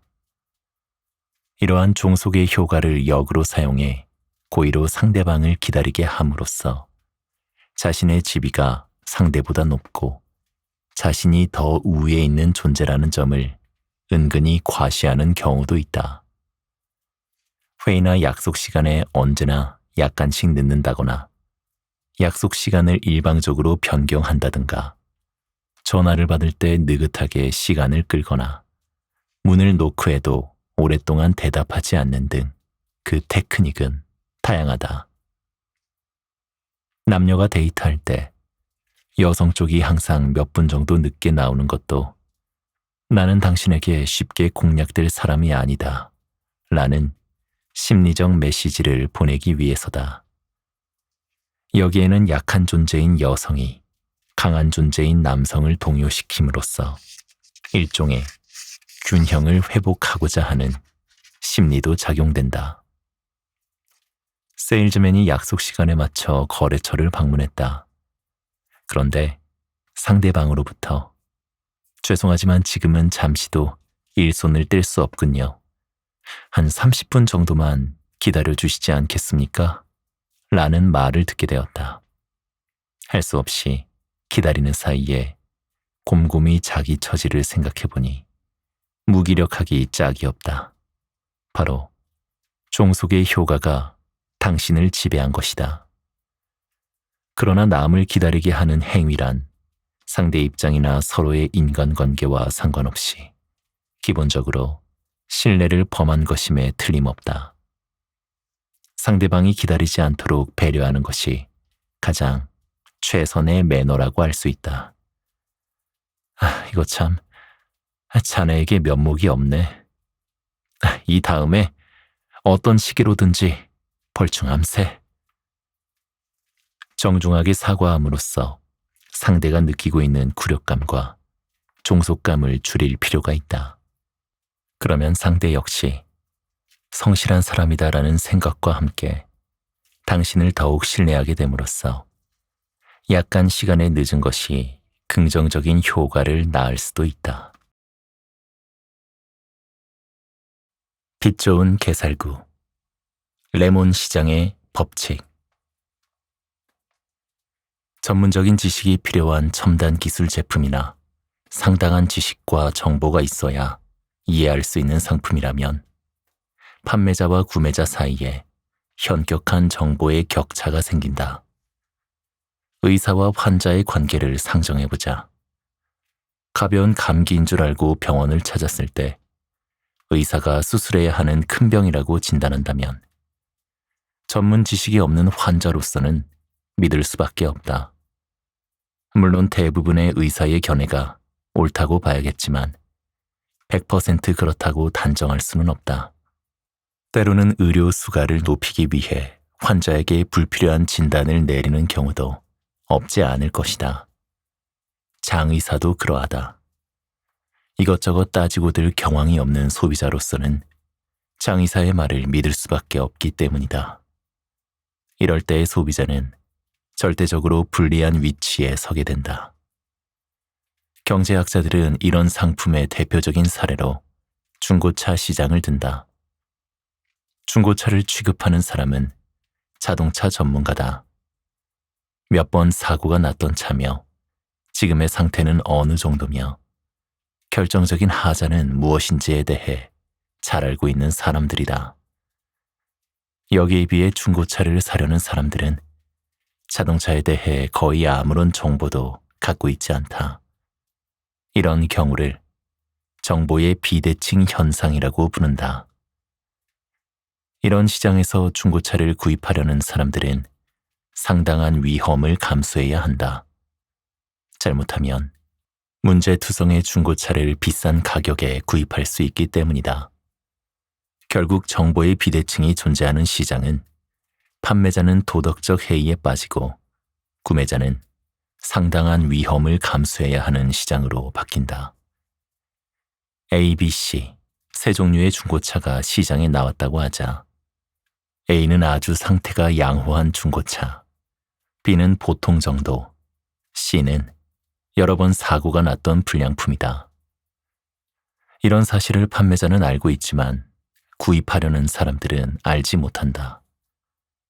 판매자는 모두를 A급 가격에 파는 것이 가장 유리하고 구매자는 C급 가격으로 구입하는 것이 가장 유리하다. 이것을 정보를 갖지 않은 자의 역선택이라고 부른다. A급을 인지할 수 있는 능력이 없기 때문에 모두를 C급으로 매도한다는 의미다. 그리하여 중고차 가격은 판매자와 구매자의 수급 원리에 의해 중간 정도인 B급 가격으로 형성된다. 이렇게 되면 판매자의 입장에서는 B와 C급의 중고차를 평균 가격에 팔면 정상적이지만 A를 평균 가격에 팔아서는 손해가 나게 된다. 그러면 A급의 중고차는 중고차 시장 대신 주위에 잘 아는 사람들 사이에서 개별적으로 거래되어 중고차 시장은 서서히 C급 중고차로 넘치게 된다는 것이다. 이러한 현상을 노벨 경제학상 수상자인 버클리 대학의 에컬로프 교수는 레몬 시장이라고 명명했다. 레몬은 겉모양만 그럴싸할 뿐 씌어서 먹지 못하는 과일이기 때문이다. 우리말로 번역하자면 빛 좋은 게살구가 된다. 금융시장도 마찬가지다. 복잡한 금융상품, 그 중에서도 고등수학을 동원해야 이해할 수 있는 정교한 파생상품에 대해 일반인들은 거의 알지 못한다. 그러면 금융시장은 결국 엉터리 상품들로 넘치게 된다. 미국에서 일어난 금융위기의 원인도 이런 금융상품에서 비롯된 것으로 봐야 한다. 그래서 상품 정보는 일반인들이 쉽게 알 수 있도록 적나라하게 공개되고 비교되어야 한다. 생명보험의 약관처럼 중요한 내용을 읽기 힘든 작은 글자로 쓴 그런 보험에는 분명 숨기는 무언가가 있다는 것이다. 1990년대 후반 미국에서 있었던 일이다. 어느 날부터인가 생명보험 가격이 경쟁적으로 하락하기 시작했다. 가격이 하락할 특별한 요인이 있는 것도 아니었다. 건강보험, 자동차보험, 주택보험 등 다른 분야는 별다른 변화가 없었다. 이것의 요인을 제공한 것은 바로 인터넷이었다. 1990년대 중반부터 동종의 웹사이트들을 비교해주는 서비스가 생겨나면서 소비자들이 보험 상품들을 한눈에 발가벗기듯이 비교할 수 있게 된 것이다. 그러자 비싼 가격의 나쁜 조건으로 충분한 정보와 지식이 없는 소비자들을 등치던 보험 회사들이 서둘러 조건을 변경시켰던 것이다. 이로 인해 소비자들은 연간 10억 달러나 절약할 수 있게 되었다. 마야 문명이 사라진 원인은 도전과 응전의 법칙. 영국인들은 청어를 아주 좋아했다. 하지만 청어가 잡히는 곳은 북해나 베링 해협 같은 먼 바다였기에 싱싱한 청어를 먹기가 쉽지 않았다. 배에 싣고 오는 동안에 대부분 죽기 때문이다. 그런데 언젠가부터 살아있는 청어가 런던 수산시장에 대량으로 공급되기 시작했다. 그 비결은 청어를 운반해오는 수조에 청어의 천적인 물메기 몇 마리를 함께 넣는 것이다. 천적에게 잡히지 않으려는 노력이 청어를 살아있게 하는 원동력이 된 것이다. 영국의 역사학자 토인비는 저술과 강연에서 청어 이야기를 자주 인용했다. 자신의 역사 이론인 도전과 응전의 법칙을 비유적으로 설명하기에 적합한 소재였기 때문이다. 토인비는 불멸의 저작, 역사 연구에서 인류의 역사를 도전과 응전의 과정으로 보고 있다. 외부의 도전에 효과적으로 응전했던 민족이나 문명은 살아남았지만 그렇지 못한 문명은 소멸했다. 또 도전이 없었던 민족이나 문명도 무사 안일에 빠져 사라지고 말았다. 토인비는 20년 동안 26개의 문명권이 등장하고 쇠락하는 과정을 추적하면서 도전과 응전에 매달렸다. 토인비는 문명을 일으킨 자연 환경은 안락한 환경이 아니라 대부분 가혹한 환경이었다고 말한다. 자연 조건이 지나치게 좋은 환경에서는 오히려 문명이 나타나지 않았다. 고대 문명과 세계 3대 종교의 발상지가 모두 척박한 땅이었다는 것이 이를 증명한다. 토인비는 가혹한 환경에 성공적으로 응전한 사례로 이집트 문명, 수메르 문명, 미노스 문명, 인도 문명, 안데스 문명, 중국 문명 등을 들고 있다.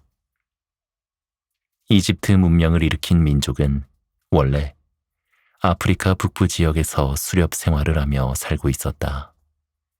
지금부터 5에서 6천 년 전 아프리카 북부를 걸치고 있던 강우 전선이 북유럽 쪽으로 차츰 이동했다. 그러자 아프리카 북부와 남아시아 지역은 빠르게 건조 사막지대로 변해갔다. 이들은 이론상 3가지 선택을 할 수 있었다. 그곳에 남아 기존의 수렵 생활을 영위하면서 연명하거나 그 자리에 남아 있으되 수렵 생활 대신 유목이나 농경 생활로 살아가는 방식을 바꾸거나 거주 지역과 생활 방식을 모두 바꾸거나 셋 중 하나였다. 그리고 3가지 응전 중 어느 것을 택했느냐에 따라서 이들의 운명이 갈렸다. 그 자리에 남아 조상들의 방식대로 수렵 생활을 계속했던 부족은 오래가지 못하고 사라졌으며 생활 방식을 바꾼 부족은 지금 아프리카 스텝 지역의 유목민이 되었고 나일 강변 밀림 지역으로 옮겨 농경과 목축을 선택한 부족들은 마침내 찬란한 이집트 문명과 수메르 문명을 일궜다. 나일 강변은 수량이 풍부하고 땅이 비옥해서 농사 짓기에는 적합했지만 해마다 반복되는 나일강의 범람은 또 다른 도전이었다. 그러나 그런 도전이 있었기에 이집트 문명이 가능했다. 해마다 반복되는 범람 시기를 예측하기 위해 천문학과 태양력이 발달했고 범람 후의 경지 측정을 위해 기하학이 발달했다. 범람을 막기 위해 대대적인 제방 공사를 하는 과정에서 도르래와 수레가 발명되었다. 그리고 이것은 피라미드를 건설하는 기반 기술이 되었다. 고대 중국 문명을 보자. 중국에는 양쯔강과 황허강, 이렇게 두 개의 큰 강이 대륙을 가로지르고 있다. 양쯔강 유역은 기후가 따뜻한 데다 강물의 흐름도 완만하고 농토가 비옥하여 농사 짓기에 안성맞춤이었다. 그러나 쿤룬 산맥에서 발원하여 발해만으로 흐르는 황허강은 혹독한 추위로 겨울이면 얼어붙어 배가 다닐 수 없었다. 더구나 해마다 범람을 반복하여 많은 생명과 재산을 앗아갔다. 그러나 고대 문명을 일으킨 지역은 양쯔강이 아니라 바로 험난한 황허 강변이었다. 토인비는 외부의 도전이 없어 스스로 사라져버린 문명으로 고대의 마야 문명을 들고 있다. 고대의 마야는 기원전부터 중앙 아메리카를 중심으로 화려한 꽃을 피우던 문명이었다. 학계에서는 수학 천문학이 발달했고 웅장하면서도 화려한 건축물을 남긴 이들이 AD 900년경에 갑작스레 사라진 이유를 두고 공룡의 멸종만큼이나 의견이 분분하다. 하나 분명한 것은 이들에게는 외부의 적이 없었다는 점이다. 그렇게 태평성대를 누리다가 시련이 닥치자 갑자기 사라진 것이다. 반대로 가혹한 시련을 이겨낸 민족은 더 강하게 일어선다. 세계에서 가장 혹독한 순환을 받은 민족으로 유대 민족이 꼽힌다. 그들은 2000년 동안 나라 없이 세계를 떠돌며 박해를 받았다. 기독교 세계였던 중세 유럽에서 유대인들은 예수를 죽인 민족이라 하여 가혹한 핍박을 받았다. 제2차 세계대전 기간에는 히틀러에게 600만 명의 유대인들이 학살당했다. 유대인들은 제1차, 2차 세계대전 후 미국으로 가 월가를 중심으로 금융업을 일궜고 현재는 실질적으로 미국을 움직이고 있다. 그처럼 가혹한 시련을 이겨냈기에 그들은 세계 인구의 0.3%에 불과하지만 노벨상 수상자의 30%를 배출할 수 있었다. 노벨 경제학상만 보면 60%가 유대인들이다. 이것이 도전과 응전의 법칙이다. 엘리트 대 집단 지성 1대 99의 법칙. 한 사람의 영웅이냐 99명의 민초들이냐. 이 논란만큼 뜨거웠던 주제도 없다. 19세기 영국의 역사가 칼라일은 영웅 숭배론에서 역사, 즉 인간이 이 세상에서 이룩한 것은 근본적으로 이 땅에서 활동했던 영웅들의 역사다. 세계의 역사는 위인들의 전기에 지나지 않는다. 라고 적고 있다. 정치, 군사, 과학, 예술 등 어느 분야든 역사는 위대한 인물들에 의해 새로운 장을 열었다는 이야기다. 1%의 천재를 지지하는 사람들은 서슴없이 갈릴레오, 뉴턴, 에디슨, 아인슈타인 등 과학사의 길이 빛날 이름들을 든다. 만약 갈릴레오가 지동설을 주장했을 당시에 지구가 태양의 둘레를 도느냐, 태양이 지구의 둘레를 도느냐 하는 문제를 놓고 다중의 의견을 물어서 결정했더라면 당연히 태양이 지구의 둘레를 돌고 있어야 했다. 공기보다 무거운 물체가 공중에 뜰 수 없다는 것이 당시 과학자들의 공통된 의견이었고 일부 과학자들은 공기보다 무거운 물체가 하늘을 날 수 없다고 증명까지 해보였다. 그러나 비행기는 날았다. 모든 사람이 수증기로 거대한 기관차를 움직이는 것이 불가능하다고 단언했지만 기관차는 힘차게 달렸다. 결국 1%의 천재가 옳았던 것이다. 그들이 아니었다면 인류는 지금도 암흑 속에서 살고 있을 거라는 주장이다. 정치가 철학자들 중에는 대중을 우매한 집단으로 비하하는 사람들이 많다. 히틀러는 어리석은 대중을 자신의 정치적 목적 달성을 위한 수단쯤으로 봤다. 초인주의자였던 철학자 니체는 광기 어린 개인은 드물지만 집단은 언제든 그렇게 변할 수 있다 라고 말했다. 집단이 되면 개인의 이름이 매몰되기 때문에 이성보다는 감성의 지배를 받으며 주장이 과격해지고 비도덕적으로 돌변할 가능성이 훨씬 더 높아진다는 이야기다. 군중 심리가 바로 그러하다. 사회학자 구스타프 르봉도 인간은 집단을 이루면서 모두가 어리석어진다고 주장하면서 집단은 언제나 소수 엘리트보다 열등하다고 봤다. 여기에 우생학도 한몫을 한다. 우생학의 창시자로 알려진 영국의 프랜시스 골턴은 우량 인자들 간의 교배로 동식물의 품종을 개량할 수 있듯이 인간도 같은 방법으로 얼마든지 우수한 인종을 만들어낼 수 있다고 주장했다. 종의 기원을 쓴 찰스 다윈의 사촌이기도 했던 골턴은 자신의 가문에서 훌륭한 인재들이 많이 배출되는 이유를 우생학이라는 개념에서 찾았다. 우생학이란 다름 아닌 좋은 집안 출신을 의미하는 것이었다. 이 논의를 확장하면 우생학위는 사회 전체를 위해서는 열등 인간은 도태시켜도 좋다는 극단주의가 도사리고 있다. 이것이 후일 나치 독일에서 유대인과 동구 유럽인들을 정치적으로 핍박하고 흑인이나 소수민족을 차별하는 근거가 되었다. 1%를 옹호하는 사람들의 주장은 20세기에 접어들면서 심각한 위기를 맞았다. 20세기 전반을 휩쓸었던 나치와 파시스트의 폭거를 경험한 인류는 집단의 운명을 광기 어린 한 사람의 손에 맡길 수 없다는 의식이 팽배했던 것이다. 이것은 곧 민주주의라는 정치 형태에 힘을 실어줬다.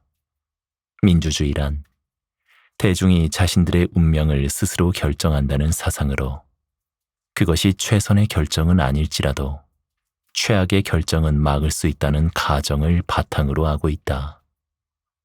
민주주의에서 정치적인 문제는 대중에 의해 결정되었지만 경제적인 문제는 여전히 소수의 자본가들에 의해 결정되었다. 그러다가 소수 엘리트들에 의해 움직이는 자본주의가 불황이나 빈부격차와 같은 모순을 더해가자 이에 대한 반발로 사회주의가 나타났다. 사회주의가 등장하자 이제 사상은 대중은 항상 옳다는 극단주의로 흐르기 시작했다. 사회주의가 맹위를 떨치던 시기에는 대중을 대표하는 노동자의 이름으로 하지 못할 일이 없었다. 스탈린 치하의 구소련이 그러했다. 1990년대에 접어들어 동구 공산권이 몰락하면서 집단 우위로는 위기를 맞았다. 인간의 탐욕에 기초한 자본주의가 부의 불평등을 낳았다면 민중이 주체가 되어 민중의 평등 사상에 기초한 사회주의 이론은 역설적이게도 생산성 부족으로 주저앉고 만 것이다. 그러다가 인터넷 시대를 맞아 다시 집단 우위론이 고개를 들고 있다. 미국의 경영학자이며 칼럼니스트인 제임스 서러위키는 이런 집단의 지적 능력을 대중의 지혜라고 명명하면서 소수 엘리트주의자들에 대해 날카로운 비판의 칼날을 세웠다. 다중이 모이면 소수의 엘리트를 능가한다는 주장이었다. 예를 들면 누구나 자유롭게 집필에 참여할 수 있는 인터넷 백과사전 위키피디아는 출연한 지 불과 2년 만에 240년의 역사를 자랑하는 브리테니커 백과사전을 추월했다. 1%의 우위를 상징하는 비즈니스 모델이 빌 게이츠의 마이크로소프트라면 집단 우위를 상징하는 비즈니스 모델은 구글이나 위키피디아다. 그러나 이것으로 이 논쟁이 끝날 것 같지는 않다. 아무리 많은 사람이 모여도 한 명의 레오나르도 다빈치, 한 명의 아인슈타인은 나오지 않는다는 주장도 여전히 수그러들지 않고 있기 때문이다.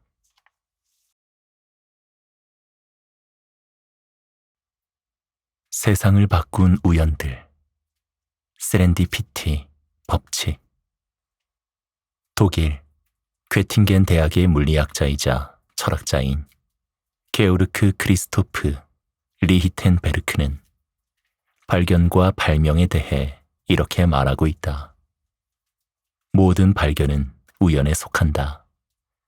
결과에 얼마나 가까이 있느냐, 멀리 있느냐의 차이가 있을 뿐이다. 그렇지 않다면 과학자들은 편지를 쓰듯 발견이나 발명을 할 수 있을 것이다.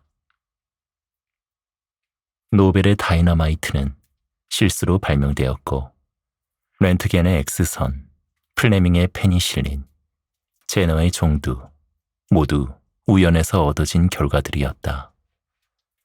억세게 운이 좋았던 발견은 벤젠의 분자 구조였다.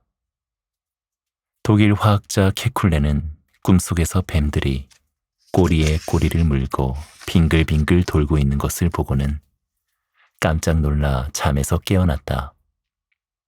예사롭지 않은 꿈이라고 생각하면서 꿈에 본 뱀들의 모습을 종이 위에 그려봤더니 그것은 바로 자신이 그토록 찾던 벤젠의 분자 구조였다. 이것을 어떻게 설명해야 할까? 단순한 우연이라기에는 어딘가 석연치 않은 구석이 있다. 또 같은 꿈을 꿨더라도 다른 사람이었으면 그야말로 개꿈으로 치부해버렸을 것이다.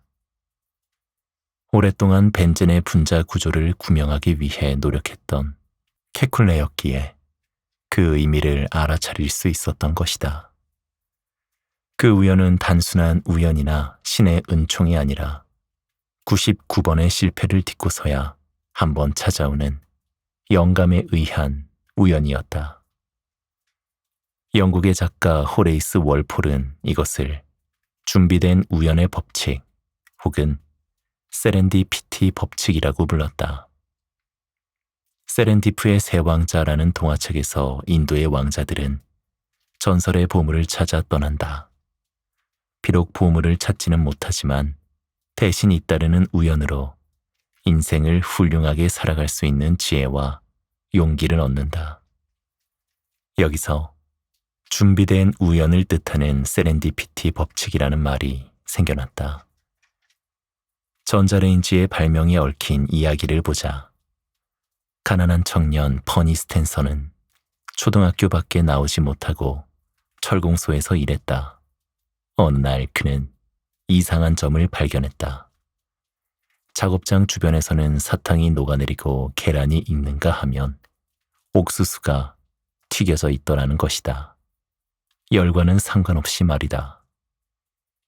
기이한 이 현상을 연구한 끝에 그는 철공소에서 사용하는 고주파가 원인이라는 것을 밝혀내고 이것을 이용한 조리 기구를 만들었다. 이것이 오늘날 가정집에서 흔히 볼 수 있는 전자레인지다. 그는 이 특허로 많은 돈을 벌었다. 헤르만 헤세의 성장소설 데미안에는 이러한 말이 나온다. 우연이란 원래 없는 것이다. 간절히 소망했던 사람이 그것을 발견했다면 그것은 우연히 이루어진 것이 아니라 자기 자신이 자기 자신의 소망과 필연이 가져온 것이다.